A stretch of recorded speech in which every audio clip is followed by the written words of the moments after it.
brought to you by Nova शुद्ध घी।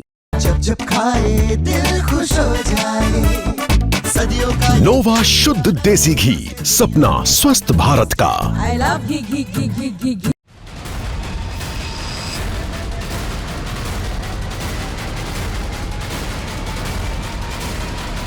ये है अमेरिकी सेनेटर बिल हैग्टी।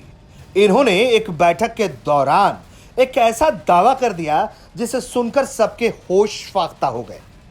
दरअसल यह दावा उन्होंने भारतीय सैनिकों के लिए किया और यह दावा था चीन ने गलवान में किस तरह से, किन हथियारों से भारत पर हमला किया, भारत के सैनिकों को निशाना बनाया। अमेरिकी सेनेटर बिल हैगर्टी कहते हैं कि जब भारत और चीन के बीच सीमा पर विवाद हुआ तो चीनी सैनिकों ने भारतीय सैनिकों के खिलाफ इलेक्ट्रोमैग्नेटिक वेपन का इस्तेमाल किया, जिसने भारतीय सैनिकों को लगभग पिघला कर रख दिया। यह दावा बहुत सनसनीखेज है। भारत तक इस दावे की न पुष्टि करता है क्योंकि इसके बारे में अभी भारत और चीन दोनों ही पक्षों ने कोई बयान जारी नहीं किया है। सुनिए उन्होंने क्या कुछ कहा है। The display in Beijing when we saw Prime Minister Modi and other leaders join Xi Jinping in China. A lot of pearl clutching going on here in America about what does that mean? Is India drifting away? I'll just highlight this, that China and India have a long history of grievances and distrust. Barely 5 years ago, China and India were fighting over a disputed border, and China used an electromagnetic weapon. They didn't use bullets, but they used an electromagnetic weapon to literally melt Indian soldiers.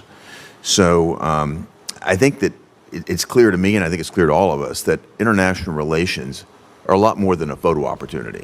अमेरिकी senator का यह दावा बेहद हैरान कर देने वाला है क्योंकि अब तक सबको यह मालूम था कि कुछ नुकेले हथियारों का इस्तेमाल जरूर चाइना ने भारतीय जवानों पर हमले के लिए किया है और इस तरह से इलेक्ट्रोमैग्नेटिक वेपन का इस्तेमाल उस झड़प में हुआ है, इसकी जानकारी सार्वजनिक तौर पर कहीं भी नहीं है। ऐसे में अमेरिकी सेनेटर का यह दावा बेहद हैरान करने वाला है।